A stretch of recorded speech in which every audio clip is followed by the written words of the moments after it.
दोपहर का समय था। कड़कती धूप में राजा शिकार के लिए जंगल में आगे बढ़ रहा था।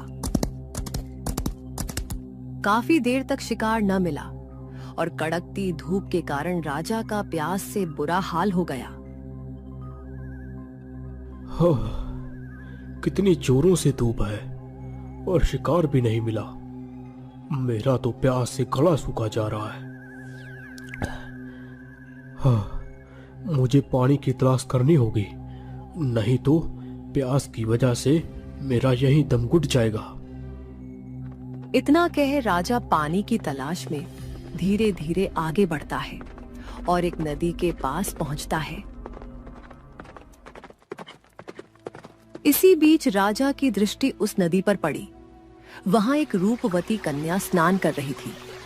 पास के ही पत्थर पर तोता बैठा था जो लगातार इधर उधर नजर गड़ाए उस कन्या की रखवाली कर रहा था। उसके पास एक चमकती हुई अंगूठी पड़ी थी। तभी राजा घोड़े से उतरकर पेड़ों के पीछे से झांकता है और पहली बार कन्या को देखता है। वह स्तब्ध रह जाता है। हे देवताओं, ये कौन सी अप्सरा है? ऐसा सौंदर्य तो मैंने आज तक नहीं देखा। मेरा हृदय तो इसी सरनिश का हो गया है।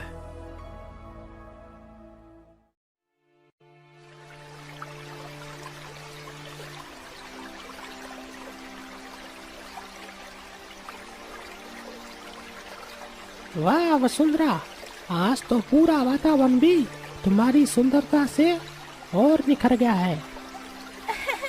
अरे तोते, तुम भी ना बड़ी बड़ी बातें करने लगे हो।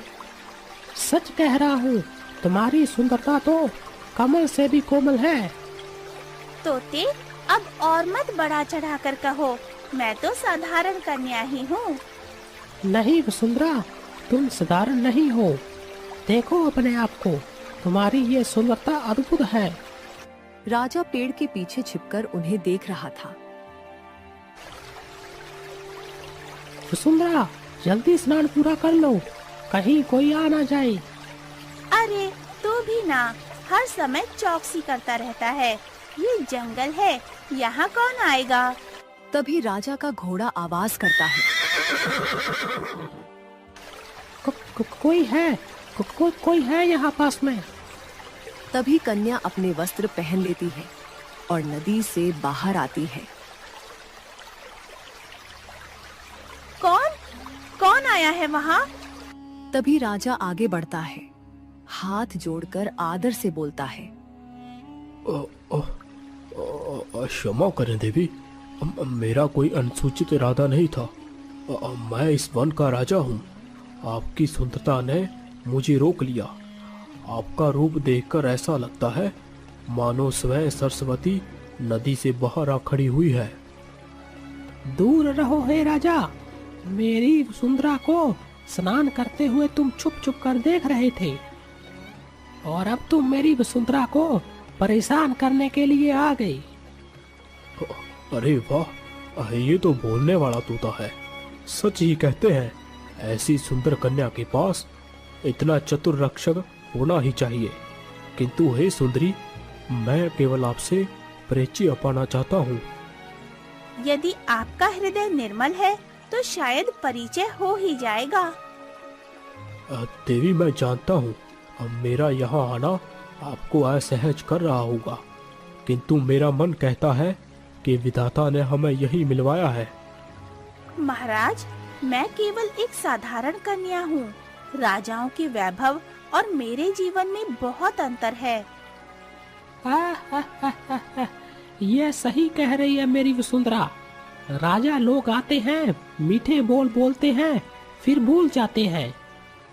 हे तोते, तुम तो बहुत तेज हो, पर विश्वास करो, अब मेरा हृदय छल से परे है। जब मैंने तुम्हारी वसुंधरा को पहली बार देखा, उसी क्षण मैंने प्रण किया कि मैं इन्हें सम्मान और प्रेम दूंगा। कन्या राजा की ओर देखती है, उसके शब्दों में सच्चाई महसूस करती है। महाराज, मेरा जीवन सरल है। मेरे पिता साधु हैं। यदि आप सचमुच मुझे पाना चाहते हैं तो पहले उनका आशीर्वाद पाना होगा। हाँ देवी, आपके पिता का आशीर्वाद ही मेरा सबसे बड़ा वरदान होगा।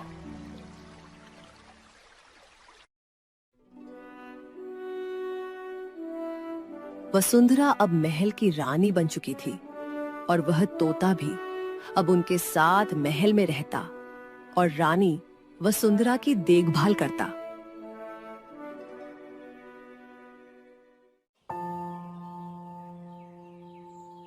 ऐसे ही कुछ दिन बीत जाते हैं और एक दिन राजा अपने मंत्री और कुछ सैनिकों के साथ राज्य में दौरे पर जाते हैं।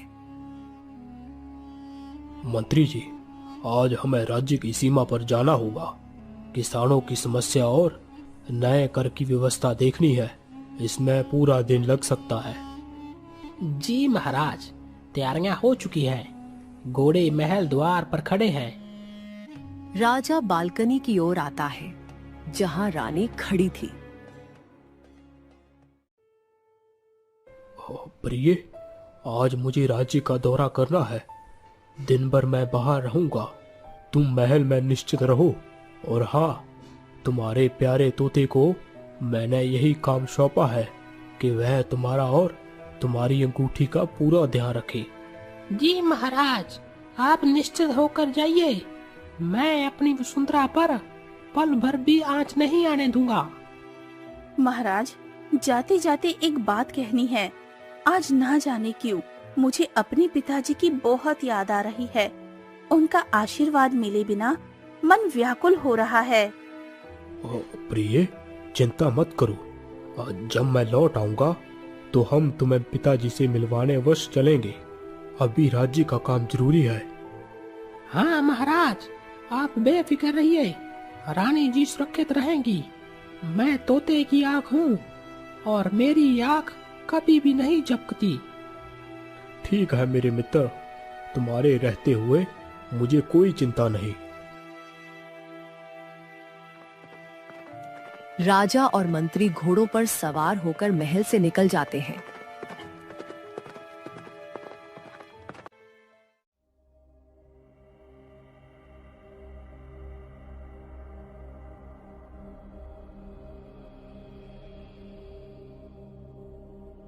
रानी जी, आप इतनी उदास क्यों हैं? अभी तो महाराज थोड़ी देर के लिए बाहर गए हैं। नहीं तोते, ये उदासी महाराज की वजह से नहीं है। दरअसल मुझे अपने पिताजी की याद बहुत सताती है। ना जाने वो कैसे होंगे, क्या खा रहे होंगे, स्वस्थ होंगे या नहीं। वसुंधरा, आप व्यर्थ में चिंता मत कीजिए। आपके पिता ऋषि हैं। उनका आशीर्वाद हमेशा आपके साथ है। आप चाहो तो मैं प्रतिदिन आपको उनकी याद दिलाता रहूंगा और जब महाराज लौटेंगे तो वह आपको अवश्य उनके पास ले जाएंगे। नहीं तोते, तुम अभी जाओ। मुझे पिताजी का हाल चाल लेना ही है। क्यों ना हम अभी पिताजी के आश्रम जाकर उनके दर्शन कराएं? नहीं वसुंधरा, महाराज ने सख्त कहा था कि आज आप महल में ही रहे। उन्होंने कहा है कि मैं आपका पूरा ध्यान रखूं। बाहर जाना खतरनाक है। पर तोते, मेरे पिता, मैं बस एक बार उन्हें देखना चाहती हूँ। तुम जरा दिखाओ कि वो ठीक हैं भी या नहीं। पर रानी, महाराज ने कहा है। रानी बार बार कहती है। तोता अंततः झुक जाता है। उसकी आवाज पर चिंता साफ दिखती है। वह रानी की बात मानकर वहां से चला जाता है। इसके बाद रानी हर रोज की तरह अंगूठी को उतारकर कक्ष में रख देती है और खुद नहाने के लिए चली जाती है। इतने में ही तोता वापस आता है और अंगूठी को अपनी चोंच में उठाकर वहां से ले जाता है।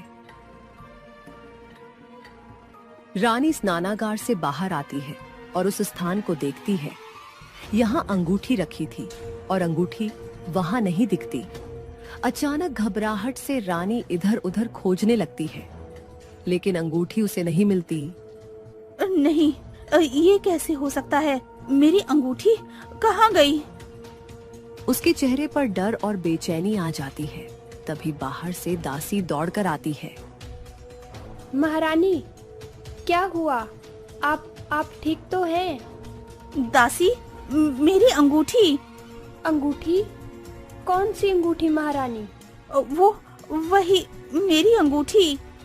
इतना कहते ही उसकी आंखें बंद होने लगती है। वह बेहोश होकर गिर पड़ती है। महारानी, कोई है? जल्दी आओ, जल्दी आओ, महारानी बेहोश हो गई हैं। महल के सैनिक भागते हुए अंदर आते हैं। पूरे महल में हंगामा मच जाता है। दूसरी तरफ वह तोता गुरुदेव के आश्रम में पहुंचता है। गुरुदेव शांत ध्यान में बैठे थे। तोता पास आकर बैठता है और प्रणाम करता है। प्रणाम गुरुदेव। गुरुदेव धीरे धीरे अपनी आंखें खोलते हैं। उनकी आंखों में अचानक चिंता झलक उठती है। तोता, तुम यहाँ? हाँ गुरुदेव, मुझे आपकी पुत्री ने राजमहल से आपके पास भेजा है। राजा महाराज राज्य के कार्य हेतु दौरे पर निकले हैं, परंतु महारानी को आपकी बहुत याद आ रही थी। वह आपकी कुशलता जानना चाहती थी, इसी कारण उन्होंने मुझे यहाँ भेजा। तोता, तू महारानी को छोड़कर यहाँ कैसे आ गया? क्या तुझे पता नहीं, वह अंगूठी ही उनकी जीवन रेखा है। पता नहीं क्यों मुझे मन में अशुभ संकेत मिल रहा है, जैसे कोई अनर्थ घट चुका है। गुरुदेव, मैं महारानी को अकेला नहीं छोड़ना चाहता था, परंतु उन्होंने बहुत आग्रह किया। उन्होंने कहा, मुझे पिता की चिंता हो रही है, जाओ उनका हाल लेकर आओ, इसीलिए मुझे आना पड़ा। मूर्ख तोते, तूने मेरी पुत्री को अकेला क्यों छोड़ा? वह अंगूठी कभी उसके शरीर से दूर नहीं होनी चाहिए, और मुझे यकीन है कि कोई दुष्ट शक्ति उसी अवसर की प्रतीक्षा कर रही थी। गुरुदेव अचानक उठ खड़े होते हैं। उनका चेहरा चिंता से भर जाता है। तोता, अभी तुरंत उड़कर वापस जा, अपनी रानी की रक्षा कर, और ध्यान रखना, अगर कोई अनहोनी हो चुकी हो तो मुझे तुरंत सूचित करना। जाओ और एक क्षण भी मत गवाओ। जी गुरुदेव, मैं तुरंत लौटता हूँ। तोता तेजी से पंख फैलाता है और आसमान की ओर उड़ जाता है। हे प्रभु, अब मेरी पुत्री की रक्षा करना। मुझे भय है कि वह अनर्थ घट चुका है, जिसका आभास मुझे पिछले कई दिनों से हो रहा था।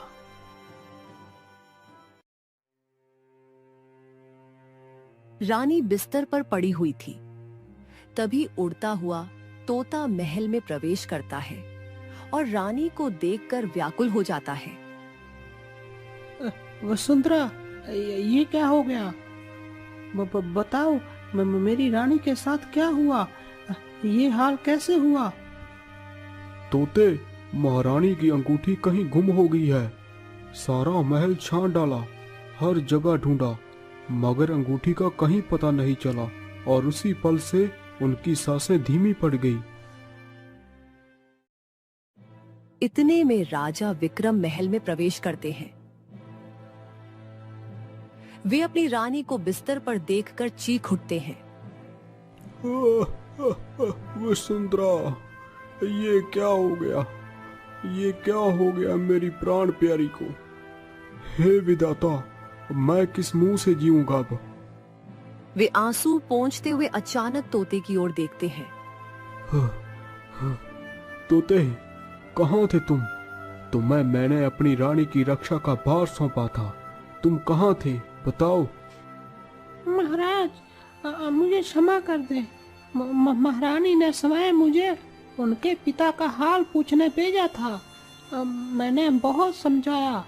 महाराज ने कहा है मैं आपको अकेला ना छोड़ूं, लेकिन महारानी जिद पर अड़ी रही। आंखों में आंसू थे, उनकी जिद के आगे मैं हार गया। तोते, मैंने तुमसे कहा था ना, तेरी जरा सी चूक ने मेरी प्राण प्रिय को मौत के मुंह में पहुंचा दिया। महाराज, मुझे दंड दें, पर कृपया कर गुरुदेव को तुरंत सूचना भेजिए। अब सिर्फ वही इस संकट का हल बता सकते हैं।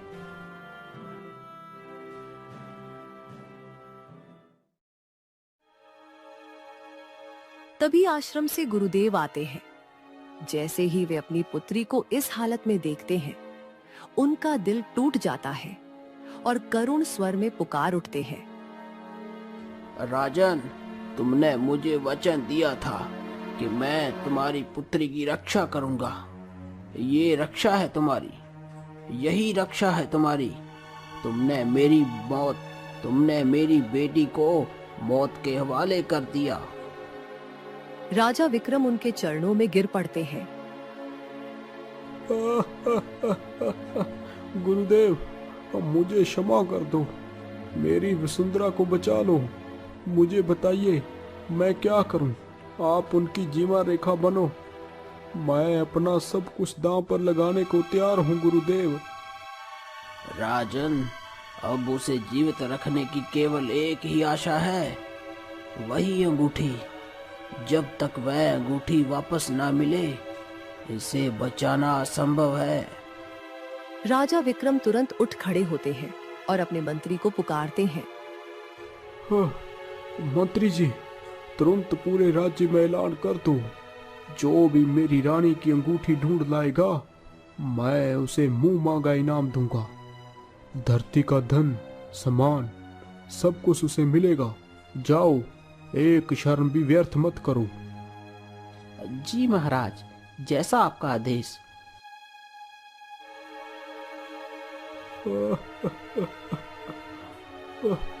वसुंधरा, मैं तुम्हें मरने नहीं दूंगा। तेरी सांसों की डोर चाहे संसार के शोर से क्यों ना बंधी हो, विक्रम उसे खोज लाएगा।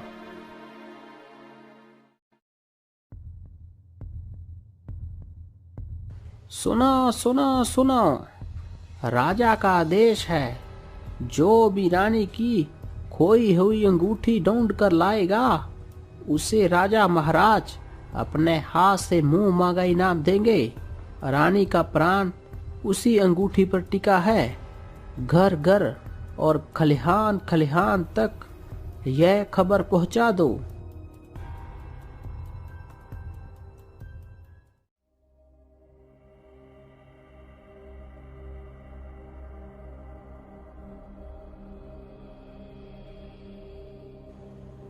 ओह, तुम्हें पता भी है तुम क्या कह रहे हो? बताओ, क्या तुमने सच में वह अंगूठी नदी में गिरा दी?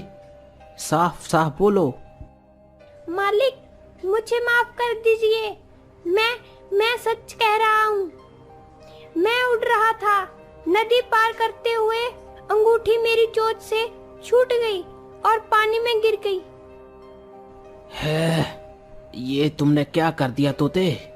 हम कितनी रातें उस अंगूठी के लिए जिए, हमने खुद को भूखा रखा, सारी योजना तेरे भरोसे रखी, और अब तू कहता है छूट गई। क्या ये बहाने हैं तेरे?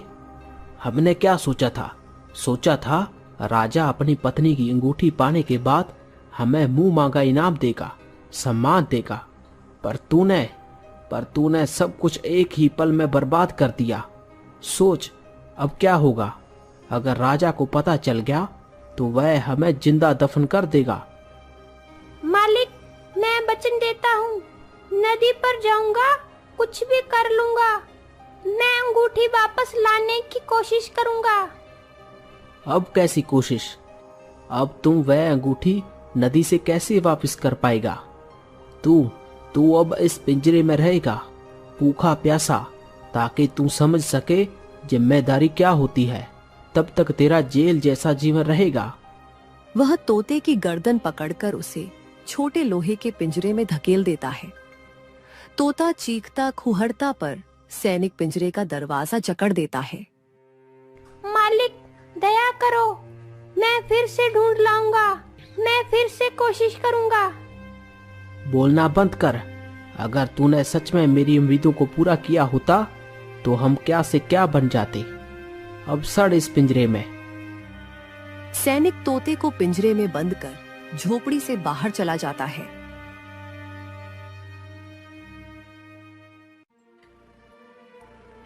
राजा अपनी रानी के पास खड़े थे। उनका चेहरा आंसुओं से भरा हुआ है। मंत्री गंभीर मुद्रा में आकर प्रणाम करता है। महाराज, हमने पूरे राज्य में घोषणा कर दी है। हर गांव, हर नगर तक संदेश पहुंचा चुके हैं, परंतु अब तक अंगूठी का कोई भी पता नहीं चल सका। मंत्री, रानी का प्राण उसी अंगूठी पर टिका है। कुछ भी करो, महल के आसपास की हर गली, हर कोना कोना छान मारो। मैं देरी बर्दाश्त नहीं कर सकता। वसुंधरा, आपकी ये हालत देखी नहीं जाती। मैं कसम खाता हूँ, उस अंगूठी को ढूंढ निकालूंगा, चाहे मेरी जान ही क्यों ना चली जाए। तोता अपने पंख फैलाकर उड़ जाता है। कई जगह खोजता है, महल के पास, बगीचे में, गांव की गलियों में, पर कुछ नहीं मिलता। थका हारा तोता अंत में नदी किनारे आकर बैठता है। नदी के पास पहले से एक और घायल तोता बैठा था। उसके पंखों से खून टपक रहा था। वह जख्मी हालत में भी कुछ खोज रहा था। रानी का तोता उसे देखता है और धीरे से उसके पास जाता है। क्या तुम रानी साहिबा के तोते हो? हाँ, मैं ही हूँ, लेकिन तुम कौन हो और तुम्हारी ये हालत? जख्मी तोता भारी सांस लेते हुए पूरी घटना बताता है। कैसे सैनिक ने अंगूठी चुराने का षड्यंत्र रचा, कैसे उसे डराकर पिंजरे में डाला और कैसे अंगूठी नदी में गिर गई। रानी का तोता ध्यान से सब सुनता है। तो ये सब उस सैनिक का किया धरा था। वही असली दोषी है जिसने मेरी वसुंधरा को इस हालत में पहुंचा दिया। उसे तो महाराज के सामने अवश्य सजा मिलेगी, लेकिन पहले हमें अंगूठी चाहिए। मेरी वसुंधरा को बचाना है। बताओ, क्या वह अंगूठी इसी नदी में गिरी थी? हाँ, यही इसी जगह। दोनों तोते उड़कर नदी के ऊपर नीचे तलाशते हैं, पर कोई चमक दिखाई नहीं देती। थक हार कर दोनों जमीन पर उतर आते हैं। अगर वह अंगूठी सचमुच इसी नदी में गिरी होती तो नदी में कहीं ना कहीं तेज रोशनी चमकती रहती, लेकिन देखो, यहाँ तो कुछ भी नहीं है। शायद अंगूठी नदी के तेज बहाव में कहीं दूर बह गई होगी। पास में ही एक बड़े पेड़ पर चिड़िया अपने घोंसले में बैठी उनकी बातें सुन रही थी। अचानक वह बोल उठती है। क्या तुम लोग उस चमकने वाली वस्तु को ढूंढ रहे हो? हाँ चिड़िया बहन, तुम्हें उस अंगूठी के बारे में कुछ पता है? हाँ, मैंने अपनी आँखों से देखा था। वो अंगूठी इस नदी में गिरी तो पहले बहुत तेज चमक रही थी, पर अचानक वो चमक बुझ गई, जैसे किसी ने उसे निगल लिया हो।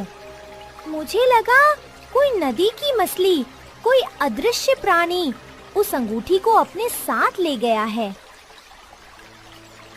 रुको, मुझे याद आया। उसी दिन जब अंगूठी गिरी थी, यहाँ एक मछुआरा आया था। वह अपनी नाव में बैठकर जाल डाल रहा था। शायद अंगूठी उसी के पास हो। क्या सच में? चिड़िया बहन, अगर ऐसा है तो उम्मीद की एक किरण बाकी है। बताओ, वह मछुआरा कहाँ मिलेगा? वो अक्सर नदी के उस पार जंगल के किनारे रहता है। उसका एक टूटा फूटा झोंपड़ा है, लेकिन सावधान रहना, वो चालाक है, लालची है। अगर उसे पता चल गया कि अंगूठी कितनी कीमती है, तो वो आसानी से लौटाएगा नहीं। तो फिर देर किस बात की? चलो, हमें उस मशवारे तक पहुंचना होगा। वही आखिरी उम्मीद है मेरी वसुंधरा को बचाने की।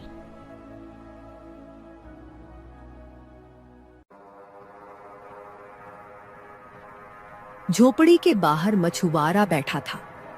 उसके हाथ में वही चमकती हुई अंगूठी थी। ये कैसी वस्तु है? सोने से भी ज्यादा चमकती है। ना गहनों जैसी, ना पत्थरों जैसी। ये चीज अगर किसी राजा के हाथ लग गई तो मैं तो माला माल हो जाऊंगा।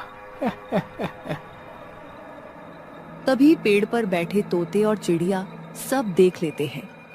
देखो, वही है वह अंगूठी, मेरी वसुंधरा की जीवन रेखा।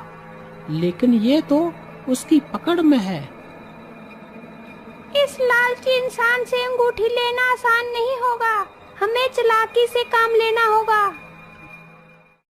तोता उड़कर मछुआरे के पास जाता है और बोलता है, ओ मछुआरे, वह अंगूठी हमारी रानी वसुंधरा की है। तुरंत उसे हमें लौटा दो।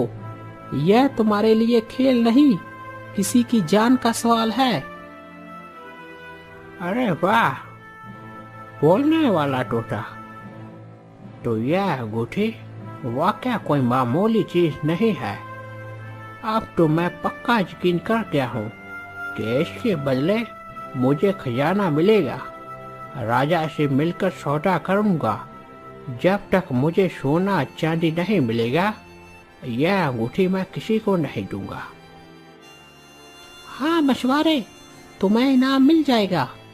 तुम इसे मुझे सौंप दो। मैं तुम्हें राजा से मुंह मांगा इनाम दिलवा दूंगा। अब जल्दी करो, देरी मत करो। नहीं तोते, मैं तुम्हारी बातों में नहीं आने वाला। पहले मुझे इनाम चाहिए, फिर तुम्हें यह अंगूठी मिलेगी। अरे मूर्ख, वह अंगूठी सिर्फ गहना नहीं है, वह जीवन का आधार है। अगर देर हुई तो रानी के प्राण सांसें थम जाएंगी। क्या तुम निर्दोष का खून अपने सिर लेना चाहते हो? मुझे कुछ नहीं सुनना। मेरे पूर्वजों ने भूख गरीबी में जान दी। अब यही मौका है, मैं इसे हाथ से जाने नहीं दूंगा। तोता और चिड़िया चिंतित नजरों से मछुआरे को देखते हैं। अब देखना राजा मुझे कितना बड़ा इनाम देगा। यह छोटी सी चीज मेरी किस्मत बदल देगी। अगर इससे सीधा लड़ाई की तो यह आदमी अंगूठी छिपा देगा। हमें चाल से काम लेना होगा। तोता मधुर आवाज में बोलता है, ओ मछुआरे, तुम सच में बड़े भाग्यशाली हो। वह अंगूठी सिर्फ सोने चांदी की नहीं, बल्कि जादुई है। जिसने भी इसे पहना, उसके पास कभी भूख प्यास नहीं लगेगी और धन दौलत अपने आप आएगी। क्या सच में? मतलब अगर मैं इसे पहन लूं तो मुझे हमेशा सुख मिलेगा? हाँ बिल्कुल, लेकिन इसके असली असर को देखने के लिए तुम्हें अपनी उंगली में नहीं, बल्कि इसे अपने हाथों में पकड़कर नदी के पानी में डुबाना होगा। तभी यह अपनी शक्ति दिखाएगी। वाह, तो फिर देर किस बात की? मछुआरा जैसे ही अंगूठी को पानी की ओर ले जाता है तो तोता अचानक तेजी से झपट्टा मारकर उसकी हथेली से अंगूठी छीन लेता है। अरे अरे धोखा, तूने मुझे बेवकूफ बनाया तोते। मूर्ख, ये लालच ही तेरा सबसे बड़ा शत्रु है। ये अंगूठी किसी की जान बचाने के लिए है, बेचने या सौदा करने के लिए नहीं।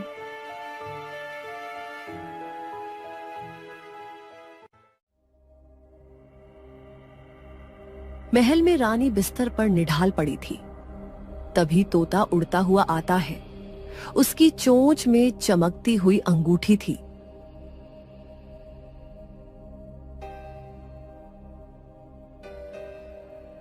गुरुदेव, ये रही वसुंधरा की अंगूठी। जल्दी कीजिए, इसकी जान इसी से बच सकती है। गुरुदेव मंत्रोच्चार करते हैं, अंगूठी को हल्के से रानी की उंगली पर रखकर कुछ मंत्र पढ़ते हैं।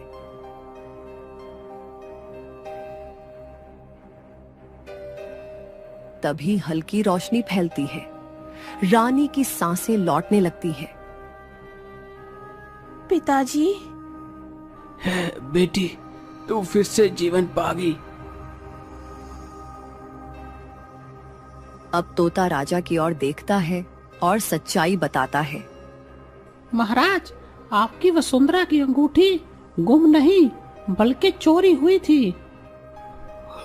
क्या? चोरी? हाँ महाराज, चोरी। और यह सब वर्षों से काम कर रहे आपके सैनिक मोहन का ही काम है। फिर तोता पूरी घटना राजा को बताता है कि सैनिक मोहन ने यह सब कैसे रचा।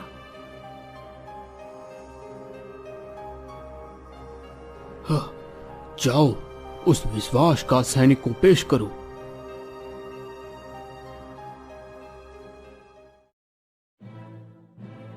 सैनिक को राजा के सामने लाया जाता है। बोल, तूने ऐसा क्यों किया? अंगूठी क्यों चुराई?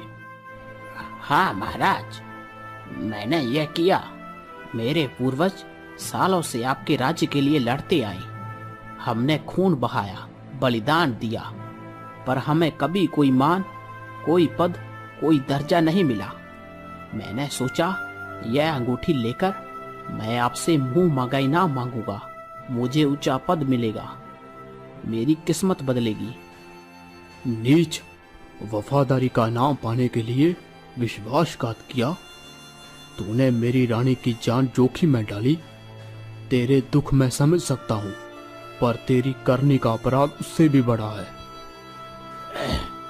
राजन, अपराधी को सजा मिलनी चाहिए, पर यह भी सीख लो, अगर राज्य अपने वफादारों को अनदेखा कर देगा तो उनके दिलों में क्रूरता जरूर जन्म लेगी। सही कहा गुरुदेव। सैनिक, तेरे अपराध की सजा तुझे अवश्य मिलेगी। साथ ही मैं प्रण करता हूँ, अब से राज्य में जो भी सच्चा सेवक होगा उसे उसका सम्मान और हक मिलेगा। सैनिक शर्म से सिर झुका लेता है। आज मेरी वसुंधरा जीवित है तो इसका सबसे बड़ा कारण ये छोटा सा प्राण कर्मी प्राणी तोता है। हे वफादार तोते, तूने जो किया वह कोई बड़ा योद्धा भी नहीं कर पाता। आज से यह तोता केवल महल का रक्षक नहीं, अब बल्कि हमारे राज्य का मान है। तोते, तूने न केवल मेरी पुत्री की रक्षा की, बल्कि इस राज्य के भविष्य को भी बचाया। राजन, यह दिन हमें यह भी सिखाता है कि सच्ची निष्ठा केवल मनुष्यों में ही नहीं, बल्कि हर जीव में हो सकती है, और आज इस तोते ने यह सिद्ध कर दिया। हाँ, सही कहा गुरुदेव। मैं वचन देता हूँ, यह तोता स्वयं हमारे परिवार का हिस्सा रहेगा। मेरे प्यारे रक्षक, जब सबने तुझ पर शक किया तब भी तूने हार नहीं मानी। तूने हर कठिनाई पार करके मेरी जान बचाई है। मुझे तुझ पर गर्व है। अब से तू मेरा सच्चा मित्र और साया है। मैं कभी भी तुझे अकेला नहीं छोड़ूंगी। वसुंधरा की जय हो, महाराज की जय हो, वसुंधरा की जय हो।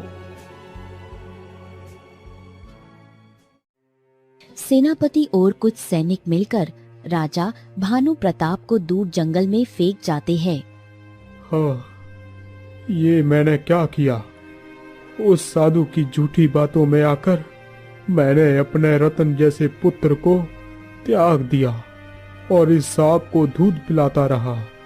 सुमित्रा, तुम सही थी, मुझे मेरी करनी का फल मिल गया।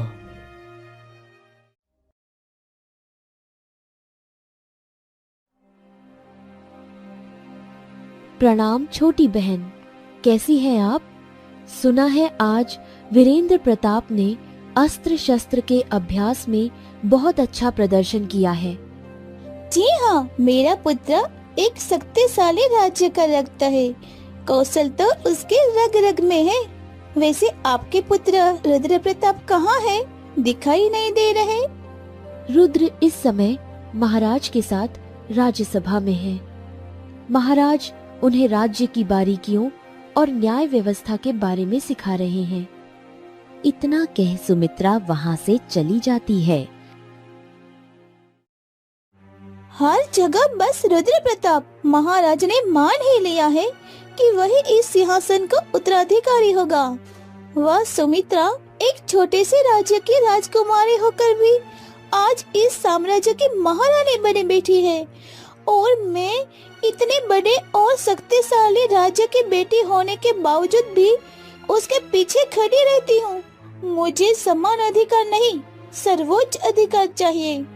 मेरे पुत्र वीरेंद्र का हक छीनकर उस रुद्र को राजा बनाया जाए, ये मुझे कभी स्वीकार नहीं होगा। सुमित्रा की ये बुद्धिमानी ही महाराज को उसका गुलाम बनाए रखती है। महाराज, क्या मैं जान सकती हूँ कि आज भी आपने राज्यसभा में केवल रुद्र को ही क्यों बुलाया? क्या वीरेंद्र को राजनीति सीखने का अधिकार नहीं है? रानी रत्ना, तुम व्यर्थ में ही चिंता कर रही हो। रुद्र ज्येष्ठ पुत्र है, इसीलिए उसे जिम्मेदारियों का ज्ञान पहले होना जरूरी है। मेरे लिए रुद्र और वीरेंद्र दोनों एक समान है, और तुम दोनों रानियां भी मेरे लिए बराबर सम्मान की पात्र हो। समानता की ये बातें आपके मुंह से अच्छी नहीं लगती। आप हर हमेशा सुमित्रा के बेटे को पहल दे रहे हैं। क्या वीरेंद्र उसके समान नहीं? रानी, जब वीरेंद्र इसके योग्य हो जाएगा तो उसे भी ज्ञान दिया जाएगा। इतना कह राजा वहाँ से चले जाते हैं। बहुत हो गया। अब मेरी छोटी मोटी चालाकियों से सुमित्रा का कुछ नहीं बिगड़ा, लेकिन अब मैं वो वार करूंगी जिससे सुमित्रा और उसका बेटा दोनों इस राजगद्दी के रास्ते से हमेशा के लिए हट जाएंगे। ये सिंहासन सिर्फ मेरे वीरेंद्र का होगा। रात के समय रानी रत्ना गुप्त रूप से महल के बाहर जाती है।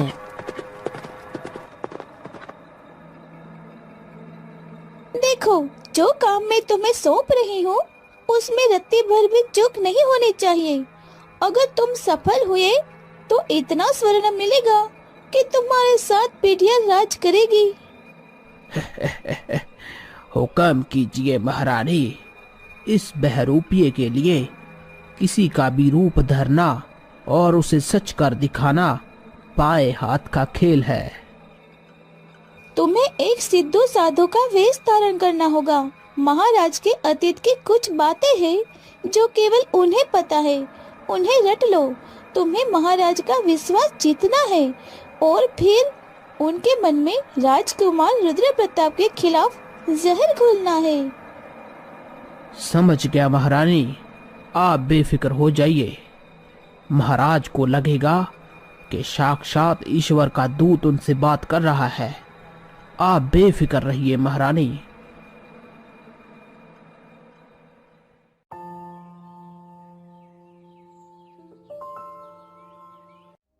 अगली सुबह महल में साधु के वेश में हाथ में कमंडल लिए वह बहरूपिया प्रवेश करता है। प्रणाम महात्मा। राजगढ़ की धरती पर आपका स्वागत है। आपकी दिव्य आभा बता रही है कि आप कोई साधारण पुरुष नहीं है। कल्याण हो महाराज। मैं यहाँ से गुजर रहा था तो आपके पूर्वजों की पुकार मुझे यहाँ खींच लाई। मैं देख पा रहा हूँ कि राजगढ़ की नींव कितनी गहरी है। महात्मा, क्या आप मेरे बारे में कुछ ऐसा बता सकते हैं जिससे मुझे आपके ज्ञान पर पूर्ण विश्वास हो जाए?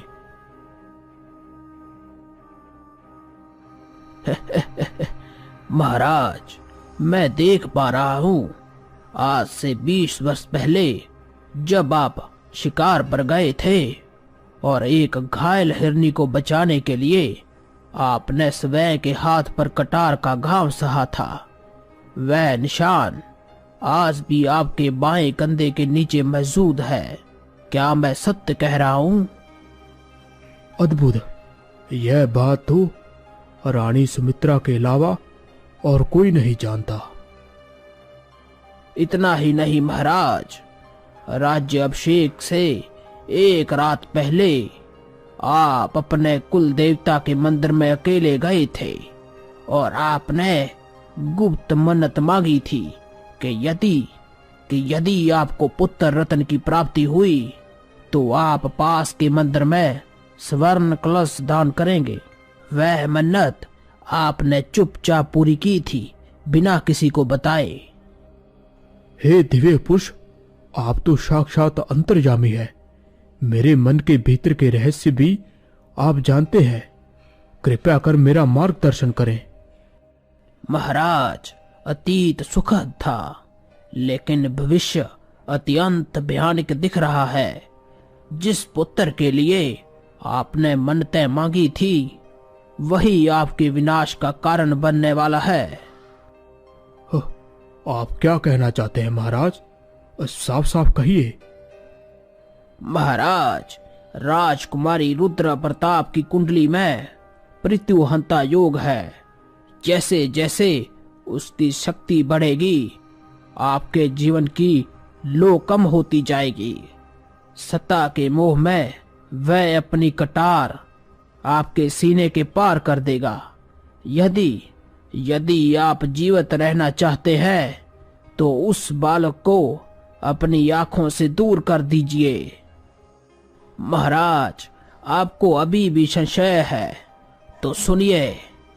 जिस रात राजकुमार रुद्र प्रताप का जन्म हुआ था उस रात आकाश में बिजली कड़की थी और आपने एकांत में अपने कक्ष की खिड़की से बाहर देखते हुए ईश्वर से प्रार्थना की थी कि हे प्रभु, मेरे पुत्र को बस एक न्याय प्रिय राजा बनाना।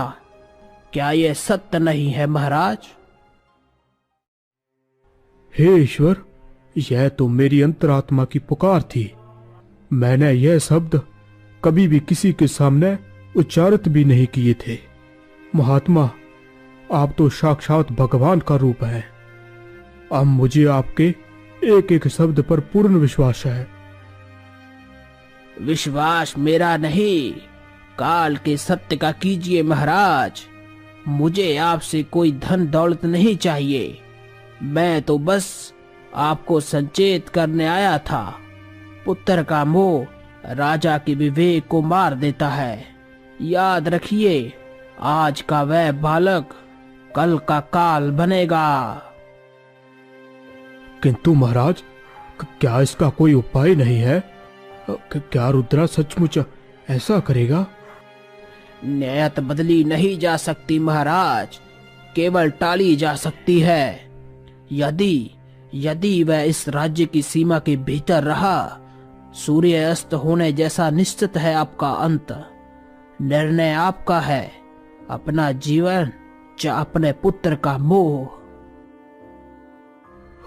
ठहरिए महात्मा, मुझे मार्गदर्शन दीजिए कि मेरा कार्य समाप्त हुआ राजन। मैं तुम्हें सिर्फ इस बात के लिए संचेत करने आया था।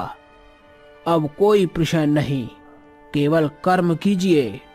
प्रणाम महाराज। बहरूपिया बहुत ही शांत और प्रभावशाली कदम रखते हुए महल से बाहर चला जाता है। जो मेरे अतीत और मन के बारे में इतना कुछ जानता है वह साधारण साधु नहीं हो सकता। वह निश्चय ही कोई देवदूत थे जो मुझे चेतावनी देने आए थे। ओह, मेरा भाग्य!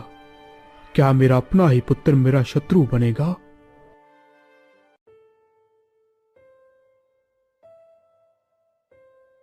राजन पूरी रात वही बात सोचते रहे। कैसा धर्म संकट है। एक तरफ पिता का प्रेम है, और दूसरी तरफ राज्य की सुरक्षा और स्वयं के प्राण।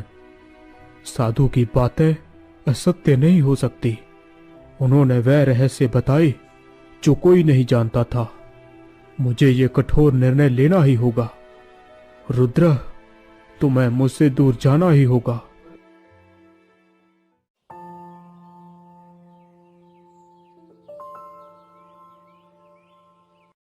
सुबह होते ही राजा भानु प्रताप रानी सुमित्रा के कक्ष में आते हैं। सुमित्रा, मैंने एक अत्यंत कठोर निर्णय लिया है। तुम्हें अपने हृदय पर पत्थर रखना होगा। राजकुमार रुद्रा प्रताप को आज ही इसी वक्त यह राज्य छोड़कर जाना होगा। ये आप क्या कह रहे हैं महाराज? मेरे छोटे से बालक का क्या अपराध है? उसे निर्वासन क्यों? उसका अपराध उसका भाग्य है। साधु महाराज ने भविष्यवाणी की है कि रुद्र मेरे प्राणों का शत्रु बनेगा। मैं अपने जीवन और साम्राज्य के साथ कोई जोखिम नहीं ले सकता। उसे जाना ही होगा सुमित्रा। महाराज, रुद्र आपका पुत्र है और मेरा सर्वस्व। यदि एक पिता अपने पुत्र का साथ छोड़ सकता है तो एक माँ कभी ऐसा नहीं कर सकती। अगर मेरा पुत्र इस राज्य से बाहर जाएगा तो मैं भी उसके साथ जाऊंगी। जहाँ मेरा रुद्र रहेगा वहीं उसकी माँ रहेगी।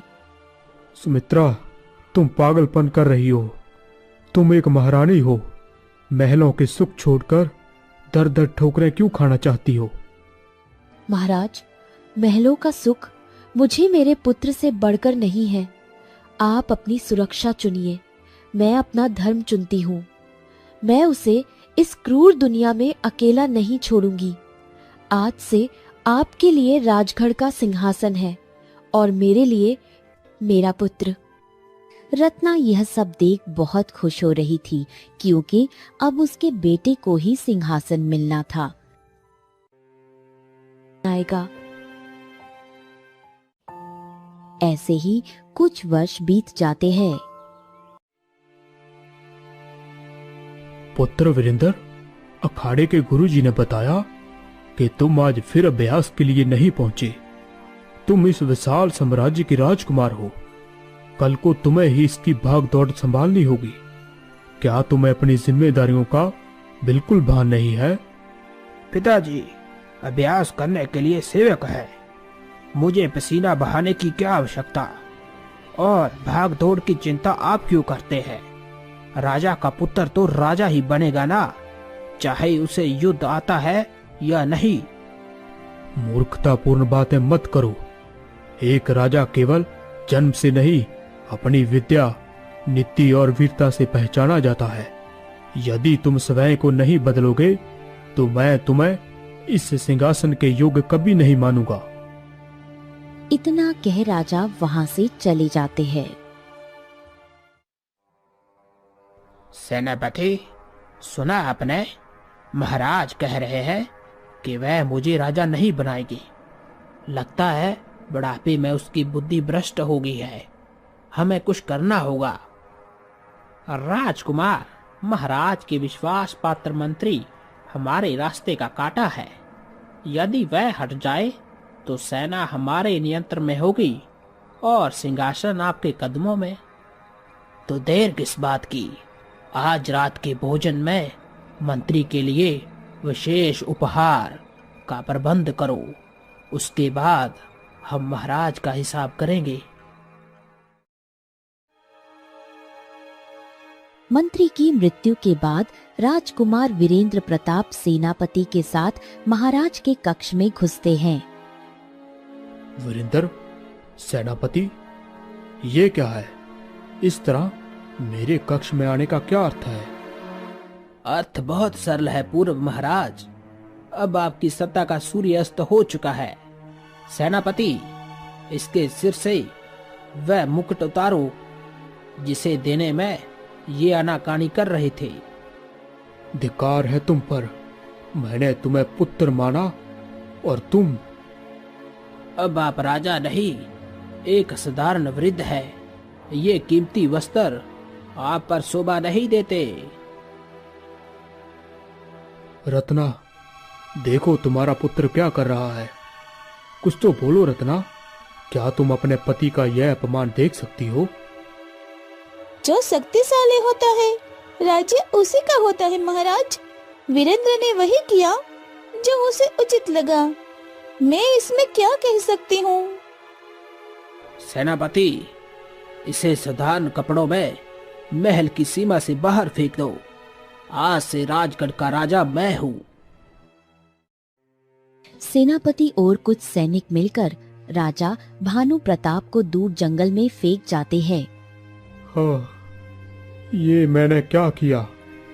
उस साधु की झूठी बातों में आकर मैंने अपने रतन जैसे पुत्र को त्याग दिया और इस सांप को दूध पिलाता रहा। सुमित्रा, तुम सही